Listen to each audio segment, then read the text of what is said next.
اب یہ بیان کریں گے کہ روزے کی فضیلت کیا ہے، اس کی تاکید کیا ہے، اور روزے کی قسمیں کون کون سے قسمیں ہیں روزے کی۔ تو سب سے پہلے یہ بیان کریں گے کہ روزے کی فضیلت کیا ہے۔ روزوں کی بہت زیادہ فضیلت احادیث اور قرآن میں آئی ہے۔ احادیث میں رسول اللہ صلی اللہ علیہ وسلم ایک حدیث میں بیان کرتے ہیں کہ جس نے رمضان کے روزے محض اللہ تعالیٰ کے رضا کے لیے اور ثواب کے واسطے رکھے تو اللہ تعالیٰ اس کے تمام گناہوں کو معاف فرمائیں گے، اللہ تعالیٰ اپنے رحم سے تمام گناہوں کو معاف کر دیں گے۔ اور دوسرے احادیث میں ہے کہ روزے دار کے منہ کی بدبو اللہ تعالیٰ کے ہاں مشک کے خوشبو سے بھی زیادہ بہتر ہے، اور اللہ تعالیٰ کی نزدیک مشک کے خوشبو سے زیادہ پیاری ہے۔ یہ روزے کی فضیلت ہے کہ اللہ تعالیٰ کے ہاں اتنا قدر ہے۔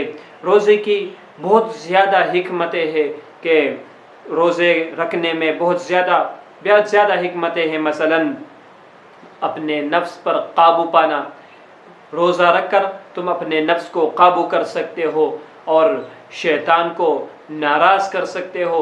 روزہ رکھنے سے شیطان ناراض ہوتا ہے اور آپ کا دل یہ روزہ رکھنے سے صاف ہوتا ہے، گناہ معاف ہوتے ہیں، آپ کے آخرت میں اعلیٰ مراتب ملتے ہیں، اعلیٰ قسم ثواب ملتے ہیں۔ اور یہ خصوصاً یہ روزہ یہ فرشتوں کی صفت ہے، اور جس طرح فرشتے نہ کچھ کھاتے ہیں نہ پیتے ہیں، اسی طرح اللہ تعالیٰ کا قرب حاصل ہوتا ہے اس روزے سے۔ بہت زیادہ حکمتیں ہیں۔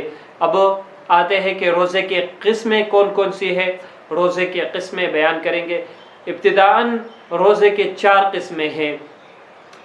نمبر 1 فرض معین روزے، اور نمبر 2 فرضی غیر معین روزے، نمبر 1 واجب معین کے روزے، اور نمبر 4 واجب غیر معین کے روزے۔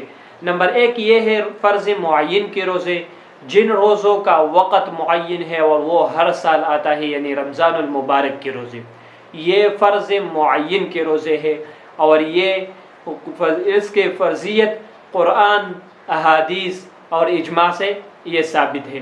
نمبر 2 فرضی غیر معین کے روزے ہیں۔ اگر سادہ الفاظ میں کہوں تو یہ رمضان المبارک کے قضا روزوں کا وقت ہے۔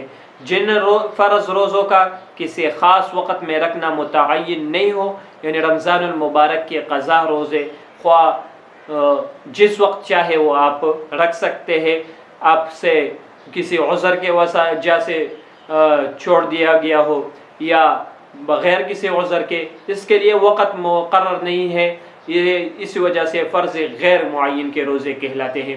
نمبر 3 پر ہے واجب معین کے روزے۔ واجب معین کے روزے اس میں 3 قسم ہے۔ نمبر 1 یہ ہے کہ نظر معین کے روزے، یعنی کسی نظر آپ نے مانا ہے کہ میرا فلاں کام ہو گیا تو میں روزہ رکھوں گا، 1 رکھوں گا، 2 رکھوں گا، 3 رکھوں گا، اسی طرح یہ واجب معین ہو گیا۔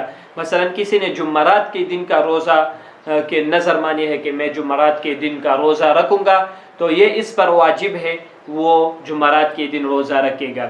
اور نمبر 2 قسم اس میں یہ ہے کہ قسم میں معین کے، کہ آپ نے کسی چیز پر قسم کھائی ہے اور وہ قسم پورا ہو گیا تو آپ پر روزہ ہے۔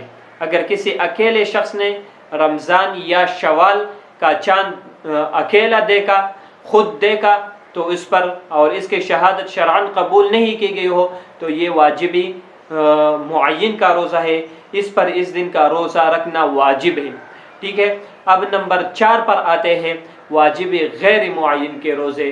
یہ نظر غیر معین ہو گیا، اور نفلی روزہ جو آپ نے شروع کی اور بعد میں توڑ دیا، یہ واجب غیر معین ہے۔ نظر غیر معین مثلا کسی نے ایک غیر معین روزے رکھنے کی نیت کی کہ غیر معین دن ہے، دن کو معین نہیں کیا، مقرر نہیں کیا کہ میں فلاں دن روزہ رکھوں گا، اور اسی طرح یہ غیر معین واجب غیر معین میں آتا ہے۔